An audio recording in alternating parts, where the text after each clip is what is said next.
My guest today from the great market of Seattle, Washington, we've got another one of our students that are in our For Sale by Owner training program, Miss Beverly Offray. Bev, welcome to the show.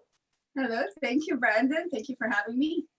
Yeah, absolutely. I'm excited. I think you and I have been working together for the better part of the second half of 2020. And, I'm really excited, Bev, to share your story from primarily working with buyers to learning how to go out into the marketplace, how to prospect, and how to go after listings. So before we jump too far into it, tell us a little bit about, how long you've been selling real estate and a little bit about your marketplace. Okay, so I'm in the greater Seattle area, and the market is, it's actually very robust because it's very tech industry. We have here Amazon, Microsoft, so a lot of startups are in the area. And so we have hubs here wherein there are a lot of young time home buyers that want to be in a very good school district that are moving in the area. So that is basically my market.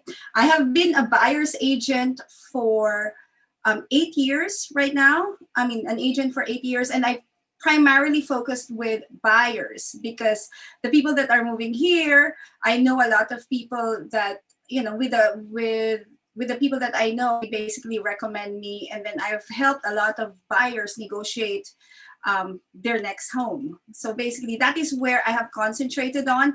I did sell a few homes in the past, but those were people that know me already, that trust me, and then I would just be helping them with selling their home.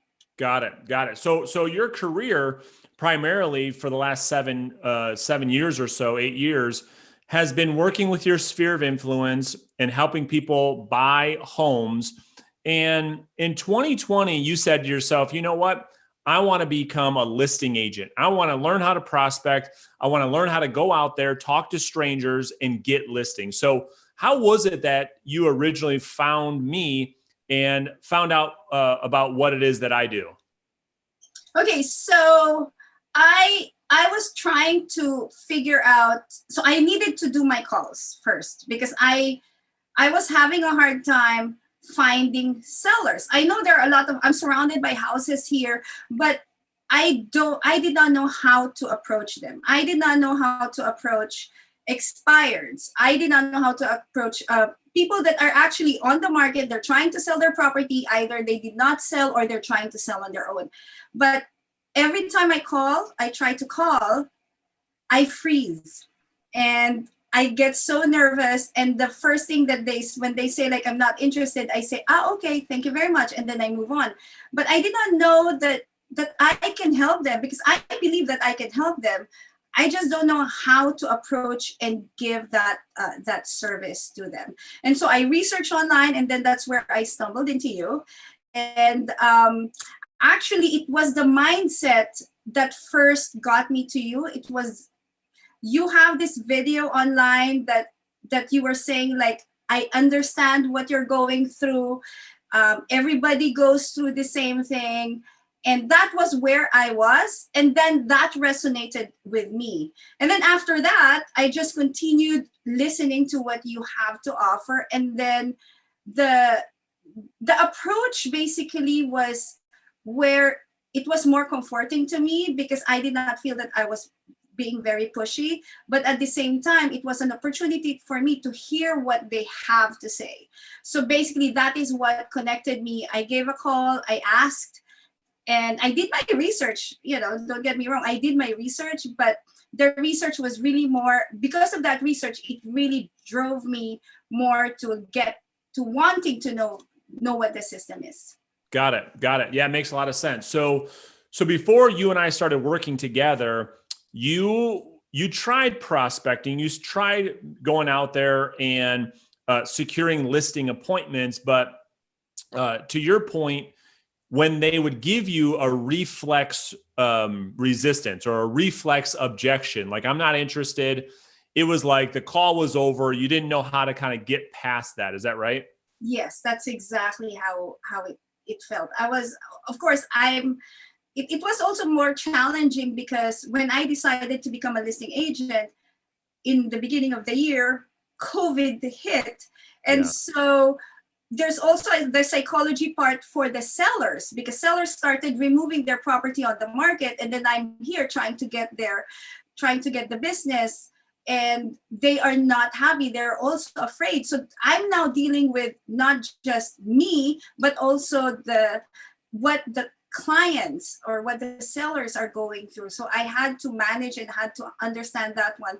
And pushing was not the right way. I did not feel that pushing, it has to be something of value and more of listening to what they have to say. That is basically, and that happened in March or mid of March. And then I joined the system like 6 weeks later. Got it. That's when. Yeah. So you joined the training program, I think you said in May. And before that, very beginning of May. Yeah.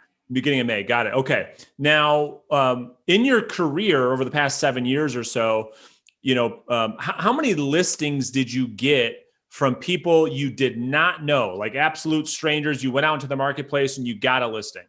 Zero. Okay. Now you just told me off air, which is really exciting, that in the last 12 weeks, how many listings did you get? 7. 7 listings. So Bev, I'm telling you, this story that you're about to tell is going to inspire people that were just like you, that says, Brandon, Bev, I know I have to be calling people. I believe in prospecting. I don't want to be pushy. I don't believe in being pushy. What do I do? So what I can't wait to do is tell people how you've been able to have such great success, because in 7 years, you were unable to get a listing from someone you didn't know. In the last 12 weeks, you've gotten 7. So let's talk about it step by step. So let's talk about the mindset first. So as you're calling for sale by owners and expired listings, what is the mindset that you could share with people that are watching this video either now or in the future? You actually know, you have to believe in your value. You have to believe that you can help them. So right now, I know I can help them. I know I have the tools and resources to make sure that the sellers that I am trying to approach, that I can really help them. I know that the market, I've educated myself with what the market is. I have adopted COVID. It's a very, very special market situation right now. I have adopted to that. So I can really say with confidence that I can help them.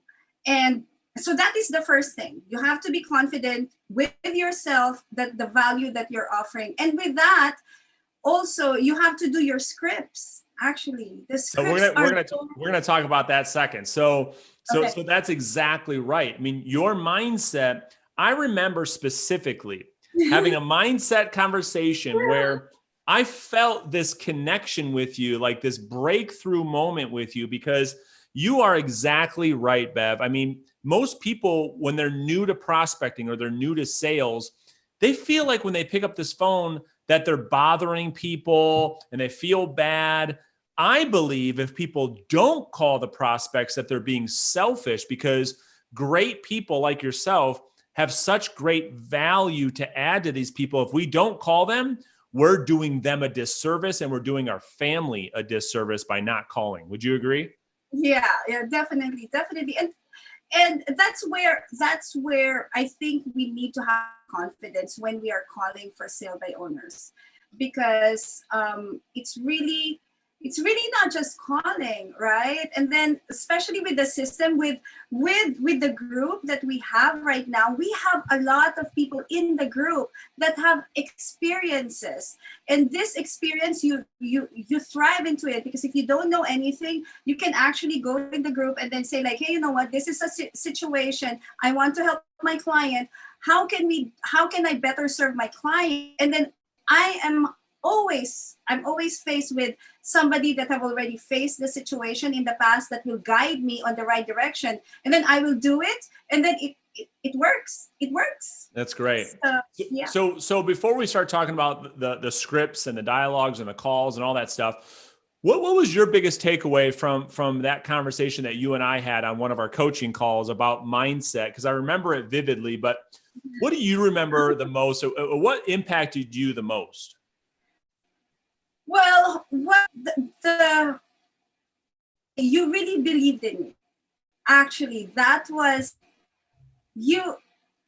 you saw my post on the Facebook, and then I was just basically, I was at the point wherein I did not know I was basically thinking of quitting the listing side, and then just like, you know what, I'll just go back to just helping buyers, drive them over the houses, and then help them find the house of their dreams. And then but then when we spoke, you really spoke with, you were genuine, and you were basically talking to me with experience, and then saying that, you know what, Beverly, it is normal that you are feeling this way, because it's normal. It is up and down. There will be times where I was calling and calling, and then I call from 200 calls to, and then I had to increase it by 500 to 800, and then I have a lot of rejections now, over 1,000 calls a week. But the rejection part is what I did not understand at that time, because I did not know that sometimes people are actually just busy. They don't want to do, or the person that they talked to in the past, prior to me, would have probably annoyed them. But then succeeding conversations would be different. They would be like happy. It's like a totally different person. So my takeaway at that conversation was you were genuinely giving me the support and the advice of saying, like, this is normal, it's okay, course, and this too will pass.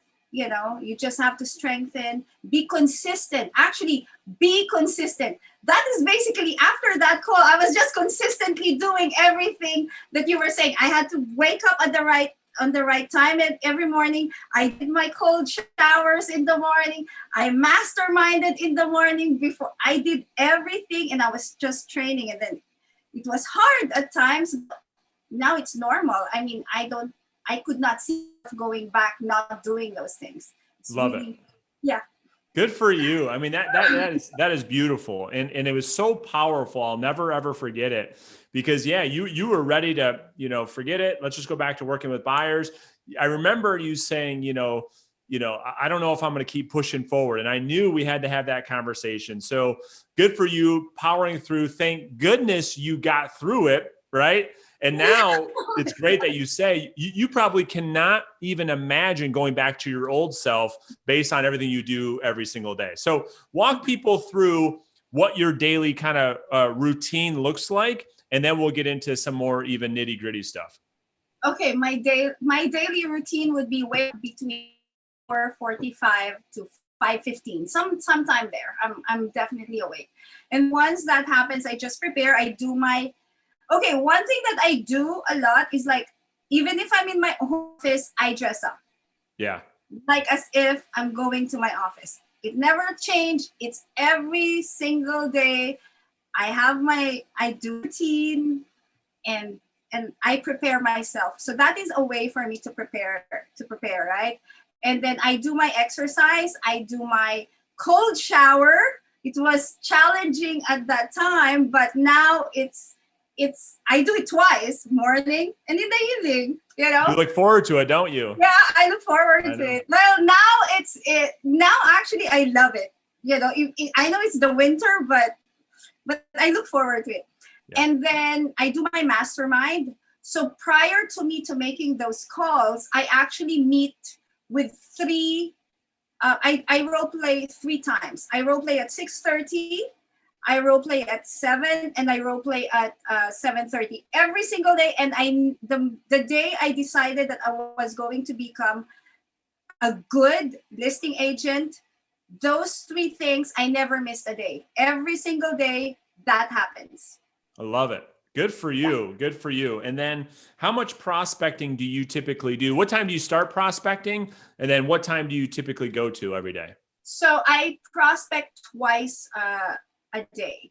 So I do from 8 o'clock to 11 in the morning, or 11:30, depending. And then there's basically a window there wherein I'm only prospecting fresh expireds in the first 30 minutes from 8 to 8:30. And then after that, I go to the fresh for sale by owners. And then after that, I go for the for rent by owners or absentee owners. And then I go through the entire list of expireds that I have accumulated the entire week that I was not able to go through until I get somebody, basically. Love it. So basically it's a list that I do. And then I do the same thing. If I don't do appointments in the afternoon, in between, between 4:30 or 5 o'clock, I will do again my calls. Good for you. I mean, that's amazing where you've come. I can't help but smiling. I mean, it's just so wonderful to hear, Bev. I mean, it really is, because it's motivating for me. I can't imagine for people that are watching this that were so scared to prospect to where you're at today. So now we understand your daily routine. You're doing a lot of prospecting. What's different now? What are you doing now to get these appointments, to get these listings? Whereas before you couldn't get through, you couldn't get past the reflex objection, the reflex no. Now you're able to set appointments and go on these appointments. What are you doing that's allowing you to make that happen? It's my role play and my script. So I role play with a big group. I mean, with certain group of people in the Feasible Domination group, and they rotate, and I help them. Well, we help each other basically. Right. So there are agents within our group that would like to role play with me, and then I do it, because the role play for me doesn't really matter who. It is the practice. They will still be an objection, and then I will say the objection, and then every single time, and because I'm talking to different agents in the group, they will, it's different personalities. Yes. And different types of objection that I will face, and then I just go through it. And it's this section. What the objection practice on the role play will be the objection sometimes on the phone or on the table, right? Yeah. The same thing. So Yes. you practice it and you know how to handle it, and that's what.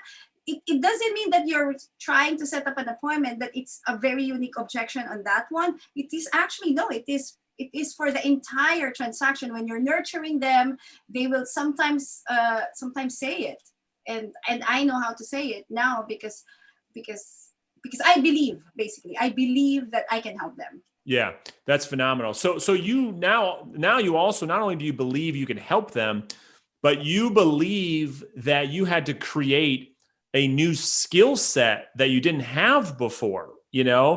And so you're practicing what to say, which is increasing your confidence, which is coming through on the phone, where the prospect says, wow, you know what? I really want to meet with this agent. So you set an appointment.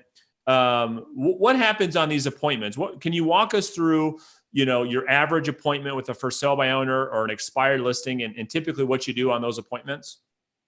Okay, so when I arrive there, so I set the expectation actually that I'm going to be there with showing them the plan, the backup plan that Yes. they're trying to sell on their own, and I do not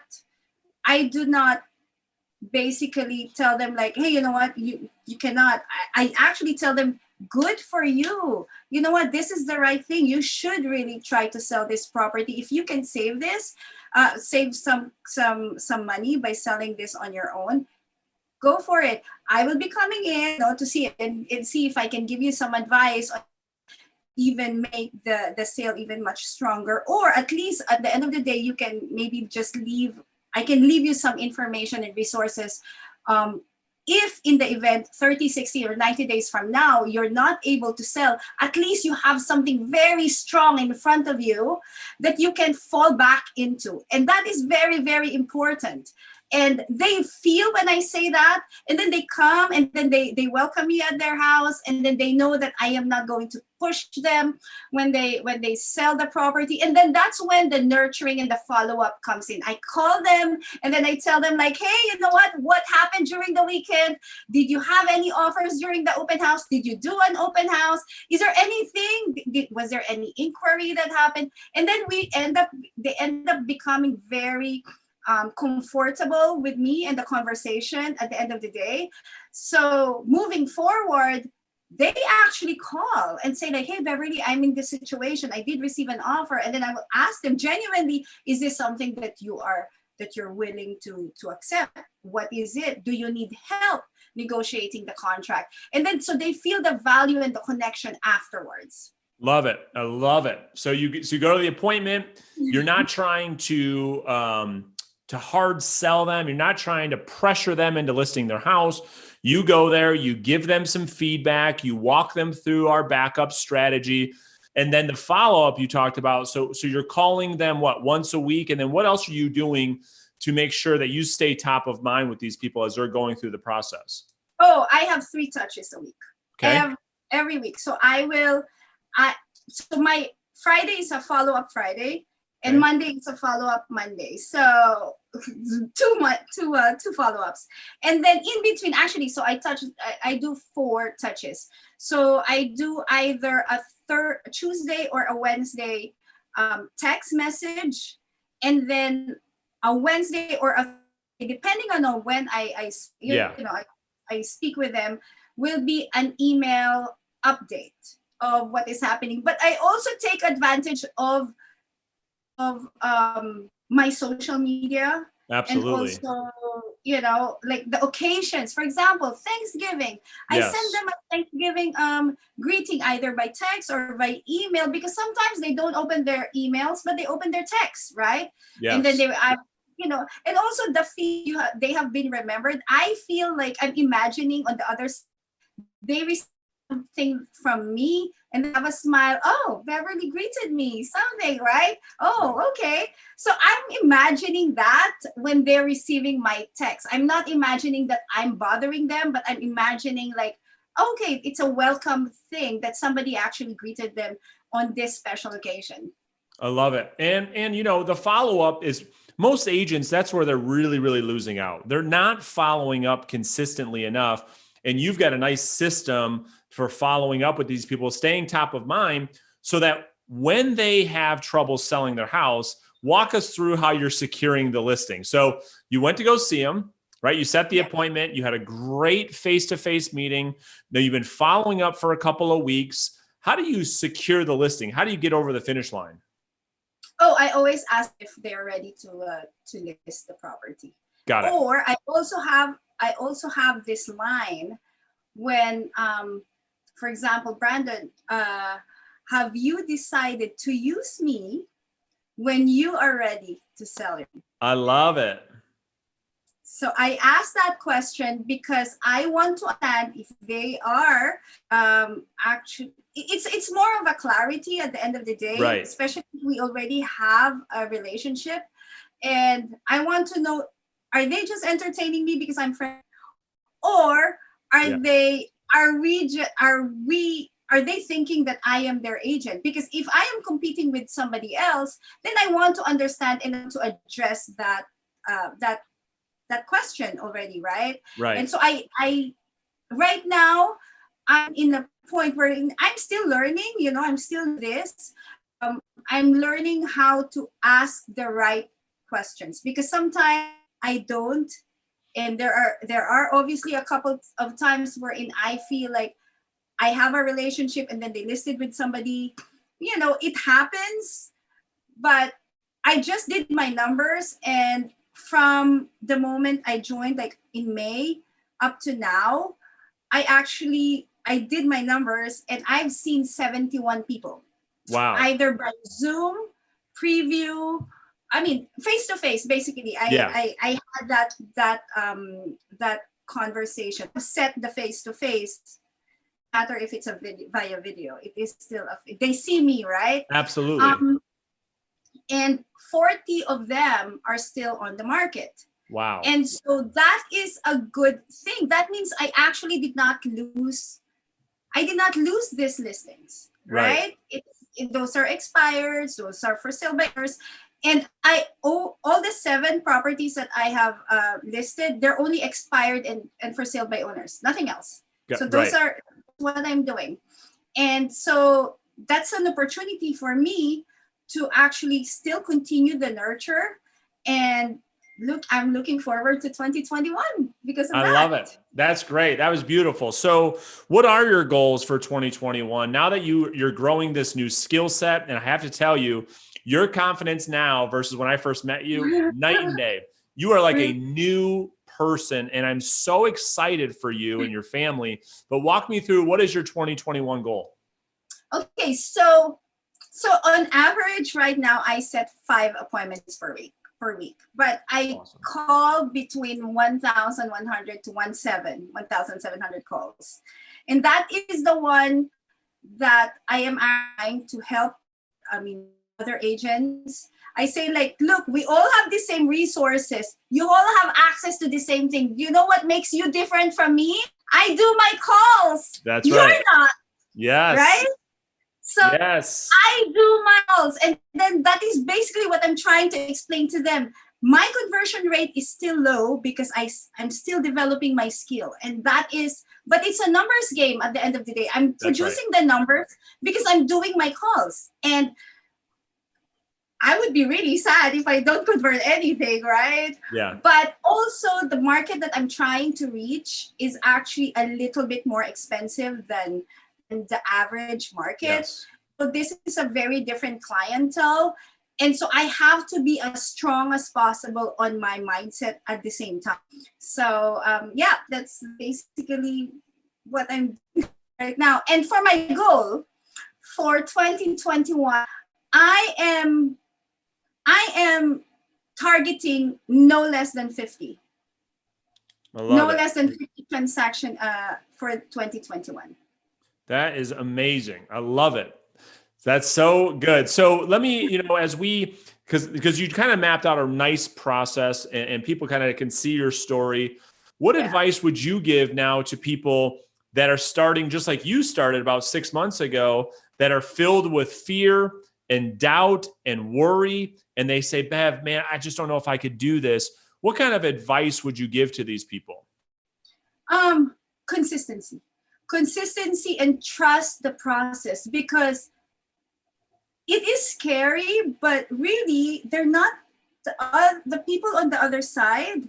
You do not know what the situation was for them on the day or the moment that you call, right? Yeah. It's not that. And then just consistently call. Just keep calling, and then be as polite as possible. Tell them what you're trying to help them with. Listen to what they have to say, because once that happens, they're going to open up. If they're upset or whatever it is, they will calm down if you are calm on the other side of the phone. But be consistent. If you're going to call and you've decided to make this like prospecting, pick up the phone. I know you're nervous, but get through that first hello first.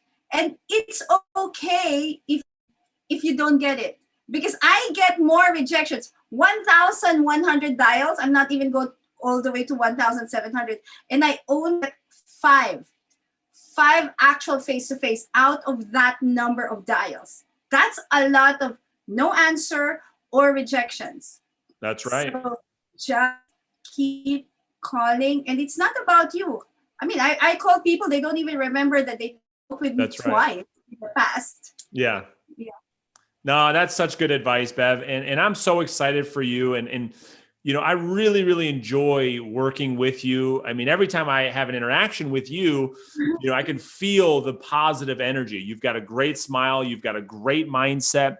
You're working very hard. You're very consistent. So I want to thank you for that, because you help to inspire other people. And I really, really appreciate that. I really, really do. Well, thank you so much, and for having me as well, Brandon.